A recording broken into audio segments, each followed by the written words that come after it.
በተለይ አዋሽ ባንክ በኢትዮጵያ ሰነድ ማለናዎች ገበያ ላይ አክሲዮኖቹን ሊስት ካደረገ ወዲህ ብዙ ሰዎች በተደጋጋሚ ጥያቄዎችን እያነሱ ይገኛሉ። እንዴት ነው የአዋሽን ባንክ አክሲዮኖች ታዲያ እኔ መግዛት የምችለው? እንዴት ነው መሸጥ የምችለው? የሌሎቹንስ ድርጅቶች ባንኮችና ሌሎች ተቋማት እንዴት ነው መሸጥ የምችለው? ገበያው ለመሆኑ እንዴት ነው እየሆነ ያለው የሚሉ ነገሮች በየጊዜው የሚነሱ ነገሮች ሆነዋል። በዛሬ ቪዲዮ በዚህ ያዝነው ሳምንት ውስጥ እነዚህ በኢትዮጵያ ሰነድ ማለናዎች ገበያ ላይ ሊስት የተደረጉ 3 የሚጠጉ ባንኮች እንዴት እየሆኑ ነው የሚለውን ነገር እነግራችኋለሁ። ከዚህ ባለፈም ደግሞ እንዲያው መግዛት ብትፈልጉ ደግሞ አክሲዮኖቹን እንዴት ነው መግዛት የምትችሉት የምትሏንም ነገር በዚህ ቪዲዮ መጨረሻ ላይ ስለምነግራችሁ ቪዲዮን እስከ መጨረሻ እንድትከታተሉት እየጋበዝኳችሁ የዚህን ሳምንት የገበያ ምልከታዎችን ከንጋት ፖስት አሁን ማቅረብ ጀምራለሁ።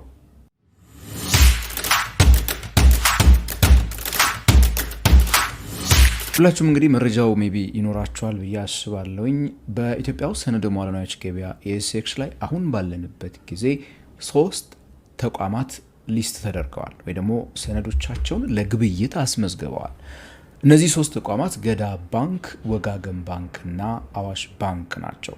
ስለዚህ እነዚህ ተቋማት እንግዲህ አሁን ሰዎች ብሮከሮቻቸውን ወይ ደግሞ የሰነድ ማለናዎች ደላሎቻቸውን እያገኙ የመግዛት ፍላጎት ካላቸው የመግዛት ትዕዛዝን እንዲሁ ደግሞ መሸጥ የሚፈልጉት የመሸጥ ትዕዛዝን በሚያስገቡበት ሰዓት እነዚህ የነገርኳችሁ ደላሎቻችን ማለት ነው እነዚህን የሁለቱን ፍላጎቶች በማገናኘት ማች በማድረግ እንግዲህ የትዕዛዞችን እየፈጸሙ ይገኛሉ።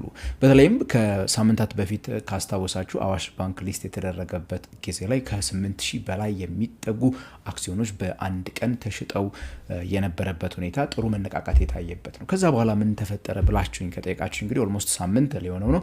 ከዛ በኋላ ባለው እርግጥ ግብይቶች እየተካሄዱ ነው የሌሎቹም ባንኮች ላይ ቢሆን፣ ነገር ግን በተጀመረበት አይነት ፍጥነት ግን አይደለም እየሄደ ያለው። እነሱን ነገሮች ነው እንግዲህ አንድ ባንድ የምንመለከተው። ገበያውን መጀመሪያ በመመልከት እንጀምር። ሁሉም የምነግራችሁ መረጃዎች ታዲያ የኢትዮጵያ ሰነድ ማለናዎች ገበያ ከሚያሰራጨው የነዋይ አፕሊኬሽን ላይ ካሉ መረጃዎች ነው የምወስድላችሁ። ነዋይ አፕሊኬሽን እንግዲህ በኢትዮጵያ ሰነድ ማለናዎች ገበያ ላይ ግብይትን መገበያየት የምትፈልጉ ከሆነ ልትገበያዩ የምትችሉበት አፕሊኬሽን ሲሆን እሱ ላይ መረጃዎች ይቀመጣሉ። እነዛን መረጃዎች ነው ሰብስቤ ቃርሜ እንግዲህ እዚህ ጋር የምነግራችሁ ማለት ነው። አሁን የምነግራችሁ መረጃዎች እንግዲህ በፈረንጆቹ ኤፕሪል 29 በትላንትናው ዕለት ማለት ነው የነበሩትን መረጃዎች ነው ማለት ነው የምነግራችሁ። የምንጀምረው ከገዳ ባንክ ነው። ገዳ ባንክ እንግዲህ በኢትዮጵያ ሰነድ ማለናዎች ገበያ ላይ ሁሉንም የባንኩን አክሲዮኖች በባለ 1000 ብር ማለት ነው የተመዘገቡትን አክሲዮኖቹን ነው ሊስት ያደረገው። ካስታውሳችሁ 1.2 ሚሊዮን አካባቢ ይጠጋሉ። 1.2 ቢሊዮን ብር የሚያወጡ የነበሩ ማለት ነው። ታዲያ በሚገርም ሁኔታ ምንም አይነት አክቲቭ ትሬዲንግ ገዳ ባንክ ላይ ባለፉት ረጅም ጊዜያት እየታየ አይደለም። ብዙዎች የመሸጥ ፍላጎት ያላቸው ቢኖሩም የመግዛት ፍላጎት ብዙም አይታይም። የመግዛት ፍላጎት በሚኖርበት ሰዓት የመሸጥ ፍላጎቱና መግዛት ፍላጎቱ መካከል መመጣጠን አይኖርም፣ በተለይ በሚጠየቀው ዋጋ አንጻር ማለት ነው። ስለዚህ የገዳን ለምሳሌ እንዳልኳችሁ በኤፕሪል 29 በትናንትናው ዕለት በነበረው ዴታ ከሄዳችሁ እንግዲህ የገዳ የገበያ ዋጋ ወይ ደግሞ ማርኬት ካፒታላይዜሽን እያለን የምንጠራው 1.2 ቢሊዮን ላይ እንደተቀመጠ ነው። ያ ማለት ምንም አልጨመረም ምንም አልቀነሰም አይነት ነገር ማለት ነው። የተመዘገበው ሼር ዋጋ እንደዛው እንዳለ ቁጭ ብሏል ማለት ነው። ስለዚህ አንድ ኢንቨስተር ስለ ድርጅቱ ውስጥ ስላለው ሀብት ዋጋን ማወቅ በሚፈልግበት ሰዓት ይሄንን ሄዶ ነውና የሚያዩና በአክሲዮኑ የሚያካፍለው። ይሄንን ስትመለከቱ የገበያ ዋጋ ማለት ነው። ከገበያ ዋጋ አንጻር ስትመለከቱ እንግዲህ ገዳ ባንክ ላይ አክሲዮን የገዙ ሰዎች ሀብታቸው በእነዚህ ጊዜያት ምንም አልጨመረም ማለት ነው። ያቺ 1000 ብር እስካሁን በ1000 ብር ዋጋነቷ እንዳለች ነው። ያን ያህል አክቲቭ ትሬዲንግ አይታይበትም። የገዳን በምትመለከቱበት ሰዓት በዚህ ባሳለፍነው ሳምንትም ተመልክቻለሁ። ከዛ ቀደም በነበረው ሳምንት ስንመለከተው በቮሊዩም ደረጃ በትሬድ ደረጃ ኤክስኪዩት የተደረጉ ትሬዶችን ብዙም አታገኙ ማለት ነው። ነገር ግን ብዙ ሰዎች አሉ ለምሳሌ በ59 ሼር ገዛለሁ 1100 ብር ከፍዬ ብሎ ቢድ የሚያደርጉ ሰዎች ወይ ደግሞ የሚጠይቁ ለመግዛት አይቻለኝ እዛው አፕሊኬሽኑ ላይ ማለት ነው። 45 ሼሮችን ደግሞ በ1000 ብር ልግዛ የሚሉም ሰዎች እንደዚሁ በኤፕሪል 29 ታይተዋል። ይሁንና ግን ሻጭ በሚለው ሳይት ደግሞ እንግዲህ ይሄንን አይነት ዋጋ አይ ቲንክ እንግዲህ ከማየት ሊሆን ይችላል ግን የሴል ኦርደር ያደረጉ ወይ ደግሞ የመሸጥ ፍላጎት ያላቸው ሰዎችን ግን አልተመለከትኩኝም። ስለዚህ የገዳው ላይ በምትሄዱበት ሰዓት ብዙም እንቅስቃሴ የሌለበት ሆኖ አግኝቼዋለሁ። ያው እንደ ባንኩ አዲስነት እንደ ባንኩ ትንሽነት ሜይ ቢ ኢትስ አንደርስታንደብል ሊሆን ይችላል። ወጋገን ባንክ ነው እንግዲህ ሌላው በኢትዮጵያ ሰነደ ሙዓለ ንዋይ ገበያ ላይ ቀድሞ ሊስት ከማድረግ አንጻር ቀዳሚ ብላችሁ የምትጠሩት ይህ ባንክ እንግዲህ 6.2 ሚሊዮን የሚጠጉ ጠቅላላ ሼሮቹን ነው በዚህ ገበያ ላይ ሊስት ያደረገው። መጨረሻ ላይ በትናንትናው ዕለት ግብይት ነበረ ኤፕሪል 29 ማለት ነው እንዳልኳችሁ ወደ 37 የሚጠጉ ሼሮች ኦር በሶስት የተለያዩ ግብይቶች ማለት ነው ትሬዶች ኤክስኪዩት የተደረጉበት ሁኔታ ነው ያለው ማለት ነው። እንግዲህ የወጋገን ባንክ ላይ የተመለከትኩት እዚሁ ገበያ ላይ ስትመለከቱት ምን አለ እንግዲህ እንቅስቃሴዎች አሉ። ነገር ግን ቮሊዩሙ ያን ያህል በጣም ያደገ አይነት ቮሊዩም አትመለከቱበትም። ስቲል በተለይ ደግሞ እንደ ባንኩ ትልቅነት እንደ ባንኩ ረጅም ዓመታትን እንዳስቆጠረ እንደመሆኑና እንዲሁም ደግሞ በኢትዮጵያ ሰነደ ሙዓለ ንዋይ ገበያ ላይ ቀዳሚ ሆኖ ከመመዝገቡ አንጻር ነው ቆይታ ስላለው ማለት ነው። ከዚህ አንጻር ኤኒዌይስ ብዙ ገዢዎች ለምሳሌ ስመለከት ነበረ በ1170 ብር እንግዛ የሚሉ አሉ። ሻጮች ደግሞ 1175 ብር 5 ብር ደግሞ ከፍ ብለው የሚሸጡም ያሉበትን ሁኔታ ለመመልከት ችለናል። ኤኒዌይስ ግን መጨረሻ ላይ በሚዘጋበት ሰዓት በዚህ በ1175 ብር የተደረጉ ግዢዎች ነበሩ። በዚህ ነበረ ዋጋው የተዘጋው።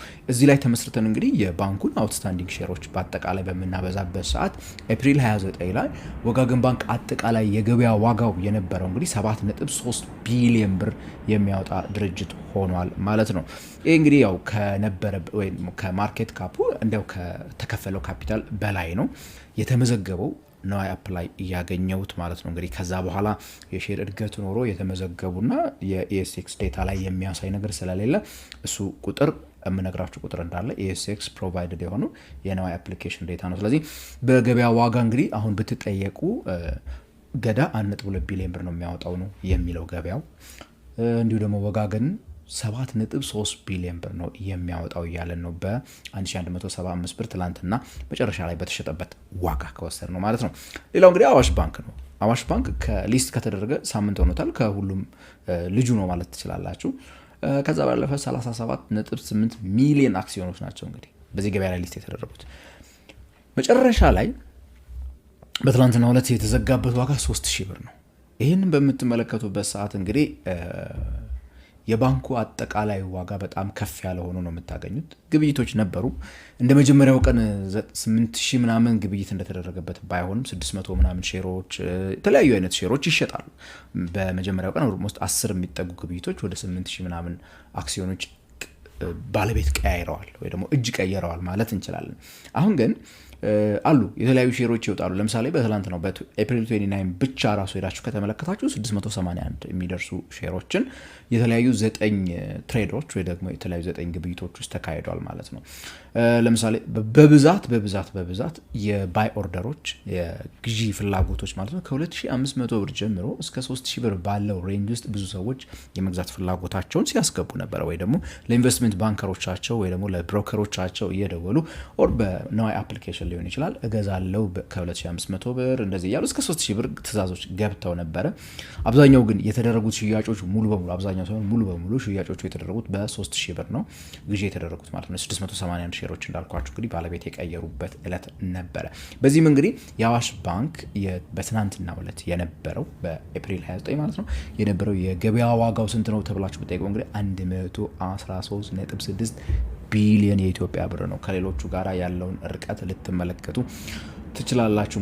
በአጠቃላይ በምንመለከትበት ሰዓት እንግዲህ የኢትዮጵያ ሰነደ ሙዓለ ንዋይ ገበያ ከኢኩዊቲስ ወይ ደግሞ የድርሻ ሰነዶች አንጻር ኦልሞስት 120 ቢሊዮን ብር የማርኬት ካፕ ያላቸው ድርጅቶች እዚህ ገበያ ላይ ሊስት መደረጋቸውን ልንመለከት እንችላለን። ለመሆኑ እነዚህ ነገሮች ምንድነው የሚያሳዩት የሚለው ነገር በጣም ወሳኝ ነገር እንደሆነ አውቃለሁ። በዋናነት ቮሊዩም ዋይዝ እርግጥ ሻጭም ያን ያህል ፍላጎት አይታይም አሁን ባለው ሁኔታ። ሜቢ ይሄ አንደኛ ነገር ከገበያው ላይ አሁንም ቢሆን ሰዎች ግንዛቤ ከማጣትም ሊሆን ይችላል። ለምሳሌ መሸጥ የፈለጉ ራሱ መሸጡ እንደሚችሉ የማያውቁ ብዙ ሰዎች ይኖራሉ ብዬ አስባለሁ። ይሄ አለ። ሌላኛው ደግሞ ሻጮች ለምሳሌ እንደ አዋሽ ያሉት አይነቶቹ ሜቢ የሚፈልጉት የመሸጫ ዋጋ አሁንም አልደረሰም ብለው ከማመን ሊሆን ይችላል። 3000 ብር ትንሹ ነው። ሜቢ 4000 ብር ከዛ በላይ የሚገዛ ሰው ካገኙ ለመሸጥ እየጠበቁ ያሉ ሰዎች ሊኖሩ የሚችሉበት እድል አለ። ሌሎቹ ላይ ደግሞ ያን ያህል ብዙም ፍላጎት ስለሌለ እንቅስቃሴዎችን ያልተመለከትንበት ሁኔታ አለ ብለን ልንወስድ እንችላለን ማለት ነው። ግን ገበያው ላይ ሌላው በጣም ትልቅ ችግር ይሆናል ብዬ ካሁኑ የምመለከተው ነገር እንግዲህ በተለይ በሰነድ መዋዕለ ንዋዮች ውስጥ የድርሻ ሰነድ ግብይት ላይ ኢንስቲትዩሽናል የምንላቸው ኢንቨስተሮች እንደኔና እንደናንተ ካሉት ግል ትንሽ ብሮችን ለምሳሌ አሁን የምንመለከታቸውን ቮሊዩሞች ተመልከቱ። 30 ሼር በ3000 ብር፣ 5 ሼር 1 ሼር ሁሉ የሚል አይቻለሁ። 1 ሼር በ3000 ብር ገዛ የሚሉ አይነት ትዕዛዞች ገበያውን እንዳያድግ የሚያደርጉ ገበያውን በተፈለገው መልኩ እንዳይስፈነጠር ከሚያደርጉ ነገሮች ውስጥ ይሄ በጣም ወሳኙ ነገር ነው። ምክንያቱም ኢንስቲትዩሽናል ኢንቨስተርስ በሌላውም ዓለም በምትሄዱበት ሰዓት ወሳኞቹ ናቸው። ማለትም ለምሳሌ እኛ ሀገር ሁለት የጡረታ ተቋማት አሉ። የመንግስትና የግል ሰራተኞችን ገንዘብ አሰባስበው የያዙ ቢሊየንስ ኦፍ ብሮችን የሚያንቀሳቅሱ እንደዚህ አይነት ድርጅቶች፣ የኢንሹራንስ ተቋማት የመሳሰሉ ሌሎችም ለምሳሌ የዲፖዚተር ኢንሹራንስ ፈንድ አለ። ሌሎች እንደዚህ የህዝብ ገንዘብ አሰባስበው የያዙ ተቋማት ኢንቨስት ማድረግ ካልጀመሩ እዚህ ገበያ ላይ በዛ ያለ ቮሊዩምን በአንዴ ማንሳት ኢቭን የሽያጭም ቢሆን የግዢንም ቢሆን ፍላጎት ሊቀሰቅሱ የሚችሉት እንደዚህ አይነት ተቋማት መኖራቸው ነው። እነሱ ደግሞ ለጊዜው እንግዲህ አይ ቲንክ ያው እያደጉ ይመጣሉ ብለን ተስፋ እናደርጋለን። በቅርቡም በጋራ ሆነው ሰዎች ለምሳሌ አንዳንድ ሰው ምን አርጌ አላቀውም ከሚል ፍርሃትም ሊሆን ስለሚችል ኮሌክቲቭ ኢንቨስትመንት የሚባለው የጋራ ኢንቨስትመንት ፈንዶችን ማቋቋም የሚቻልበትን መንገድ በቅርቡ መመሪያው እንደሚጸድቅ ተነግሮናል። ወጥቷል፣ ኦልሞስት አልቋል ተብሏል። ከዚህ ጋር ተያይዞ ለምሳሌ ሰዎች ሰብስብ ብለው 1000 2000 ሰዎችን ብር ሰብስቦ የሆነ ፈንድ ማናጀር እውቀቱ ያለው የተለያዩ ኢንቨስትመንቶች ላይ ኢንቨስት የሚያደርግበት ጊዜም ሊመጣ ይችላል። ያኔ እንደዚህ አይነት ኢንስቲትዩሽናል ኢንቨስተርስ የምንላቸው ብዙ ብር በአንዴ ማንቀሳቀስ የሚችሉና ቮሊዩምን በአንዴ ነቃ ሊያደርጉ የሚችሉ ሰዎች እስካልመጡ ድረስ በግለሰብ ነጋዴዎች ስቲል ያን ያህል ገበያው ይንቀሳቀሳል ተብሎ መጠበቅ ትንሽ ሞኝነት ሊሆን ይችላል። እንግዲህ የኢትዮጵያ ሰነድ መዋዕለ ንዋዮች ገበያው ቶሎ እንዲንቀሳቀስ ከሚያስፈልጉት ነገሮች አንደኛው በጣም ኢንስቲትዩሽናል ኢንቨስተሮች ናቸው። ኢንስቲትዩሽናል ኢንቨስተሮቻችንን ማሳደግ ማበልጸግ ይኖርብናል ብዬ አምናለሁ እኔ ራሴ በበኩሌ ማለት ነው። ከዛ ባለፈ እኔና እናንተ እንዴት ነው ታዲያ መግዛት የምንችለው መሸጥ የምንችለው? በዋናነት መሸጥ ከምትችሉት ልጀምርላችሁ። ታዲያ የአዋሽ ባንክ ባለ አክሲዮኖች ከሆናችሁ፣ የገዳ ባንክ ባለ አክሲዮኖች ከሆናችሁ ወይ ደግሞ የወጋገን ባንክ ባለ አክሲዮኖች ከሆናችሁ አሁን አክሲዮኖቻችሁን በቀላሉ መሸጥ ትችላላችሁ። ለዚህ የሚያስፈልጋችሁ የሞባይል አፕሊኬሽን ነው። ነዋይ ሞባይል አፕሊኬሽንን ዳውንሎድ አድርጋችሁ ሳይን አፕ ማድረግ አለባችሁ። ብሮከር መምረጥ አለባችሁ። ብሮከራችሁን ከመረጣችሁ በኋላ ለብሮከሮቻችሁ በአፕሊኬሽኑ ትእዛዝ ማስተላለፍ ትችላላችሁ። በስልካችሁ ትእዛዝ ማስተላለፍ ትችላላችሁ። ቢሮ ሄዳችሁ ትእዛዝ ማስተላለፍ ትችላላችሁ። ይሄን ያለ አክሲዮን ሽጥልኝ ብላችሁ ማለት ነው። ይሄንን ለማድረግ ነዋይ አፕሊኬሽን በቀላሉ ተቀምጦላችኋል። ነዋይ አፕሊኬሽን አጠቃቀም ደግሞ የሰራሁትን ቪዲዮ ሊንኩን ዲስክሪፕሽን ላይ ስላስቀመጥኩላችሁ ሄዳችሁ እሱንም መመልከት ትችላላችሁ። መግዛት የምትፈልጉ በተመሳሳይ መልኩ እንግዲህ ማድረግ የምትችሉት ካሁን በኋላ ቀላሉ መንገድ ክፍለ ሀገር ላላችሁ ሰዎች ለአሁኑ ከሀገር ውጭ አይሰራም፣ ክፍለ ሀገር ላላችሁ ሰዎችም ሊጠቀም የሚችለው ነዋይ አፕሊኬሽን ነው። አፕ ስቶርም ላይ ፕሌይ ስቶርም ላይ ስለምታገኙት ማለት ነው። ነዋይ አፕን ከኢኤስኤክስ የበለጸገውን ማለት ነው። እሱን ካገኛችሁ እሱን ዳውንሎድ ካደረጋችሁ በኋላ ይኸውላችሁ አንድ በጣም ግልጽ የሆነች ነገር ልንገራችሁ። ካሁኑ አፕሊኬሽኑን ዳውንሎድ አድርጋችሁ መጠቀም ከጀመራችሁ በኋላ መጀመሪያ ዝም ብላችሁ አካውንት ትከፍታላችሁ፣ ሳይን አፕ ታደርጋላችሁ። ቀላል ነው፣ እሱ ፓርት ያልፍላችኋል። ከዛ ግን ብሮከር የሲኤስዲ አካውንት የሚባል ለእናንተ መክፈት ይኖርበታል። አክሲዮኖች የሚቀመጡበት ግምጃ ቤት አለ። እዛ ግምጃ ቤት ላይ አካውንት በሚከፍቱላቸው ሰዓት ማኑዋሊ ነው ያንን ነገር የሚያደርጉት። እነሱ ቀጥታ ለእናንተ በእናንተ ቦታ ሆነው ከእናንተ የሰበሰቡትን ዶክመንት፣ መታወቂያ የመሳሰሉትን ነገር ስታስገቡላቸው እሱን ሰብስበው ይዘው ሄደው እዛ ሲኤስዲ ጋር በብሔራዊ ባንክ ስር ያለ ተቋም ነው እሱ ጋር ሄደው ይከፍቱላቸዋል። ያን ከከፈቱላችሁ በኋላ ነው የእናንተ አካውንት ኢንቨስተር ዲቴይል የሚለው ላይ ሄዳችሁ ስትሄዱ አክቲቭ ወደሚል ይቀየራል። ከዛ በኋላ ነው መገበያየት የምትችሉት ባይ ኤንድ ሴል ኦርደር ማስገባት የምትችሉት ማለት ነው። ስለዚህ መግዛት የምትችሉት ያኔ ነው። አንድ ሌላው መርሳት የሌለባችሁ ነገር ደግሞ መግዛት የሚለውን ነገር ደግሞ ከማድረጋችሁ በፊት ብር ማስገባት ይኖርባችኋል። አክሲዮኖቹ በገንዘብ ስለሆነ የምትገዙት በብሮከሮቹ አካውንት ደውላችሁ ጠይቃችሁ ሊሆን ይችላል። የቱ ጋር አስቀምጠው እንዴት ላድርግ ብላችሁ ከጠይቃችሁ በኋላ ወዲያው እዛኛው እንትን ላይ አፓችሁ ላይ ገንዘቡን አስገብታችሁ እነሱ ካጣሩ በኋላ ያንን የባይንግ ፓወር የምትሏ ትቀየርላችኋለች ማለት ነው። እነዚህ ነገሮች ማድረግ ትችላላችሁ። በዚህ መልኩ መግዛት ትችላላችሁ። ከዚህ በኋላ ምንድነው የሚሆነው?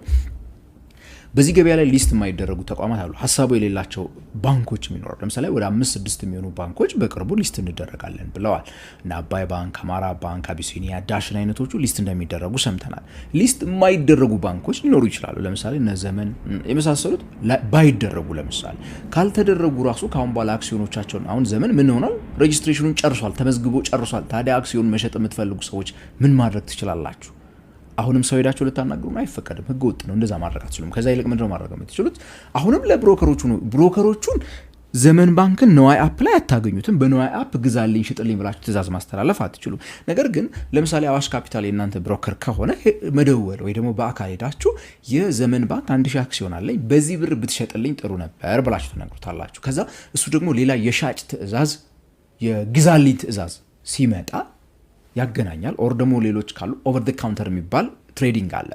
ይሄ ኦቨር ደ ካውንተር ትሬዲንግ አሁን ባለው የገበያ ሁኔታ ኢትዮጵያ ውስጥ ፍቃድ የተሰጠው ብቸኛው የኢትዮጵያ ሰነደ ሙዓለንያዎች ገበያ ነው። ስለዚህ የኢትዮጵያ ሰነደ ሙዓለንያዎች ገበያ ብቻ ነው ፍቃድ ያለው። ስለዚህ እነዚህ የጠቀስኩላችሁ እንደ አዋሽ ካፒታል ያሉት ወደ 6 የሚጠጉት የተለያዩ ብሮከር ስራ የሚሰሩ ተቋማት የዛ አባል እንደመሆናቸው ያንን ግብይት ማከናወን ይችላሉ። ለእነሱ መጥተው ሽጥልኝ ሲሉ ኦኬ እናንተን ያውቃቸዋል፣ ወይ ደግሞ ግዛልኝ ሲሉት ደውሎ ትሸጣለህ ምናምን እያለ የማገናኘት ስራ ይሰራል ማለት ነው ኢንቨስትመንት ባንኩ። ስለዚህ በዚህ መልኩ ነው ኢቭን ሊስት ያልተደረጉ ያልተመዘገቡ ድርጅቶች ካሏቸው በኢኤስኤክስ ላይ ኢሲኤምኤስ እስከተመዘገቡ ድረስ የኤስዲ አካውንት እስከተከፈተላቸው ድረስ መሸጥ መግዛት ትችላላችሁ። ያልተመዘገቡትን ኦቲሲ ላይ ግን እሱንም ለማድረግ ብሮከሮቹን ማግኘት ግዴታና ግዴታ ነው።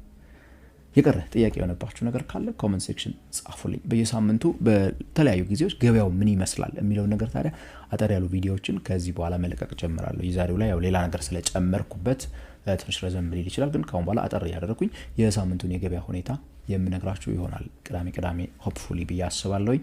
ስለ ፋይናንስ፣ ቢዝነስ፣ ካፒታል ማርኬት መስማት የምትወዱ ከሆነ ታዲያ ሰብስክራይብ ማድረግ እንዳትረሱ። ከኢትዮጵያ ውጭ ካላችሁ ደግሞ ጆይን በሉ እያልኩኝ የዛሬውን ቪዲዮ እኔ በዚሁ የማጠናቅቀው ገሜ ብርሃኑ ነኝ።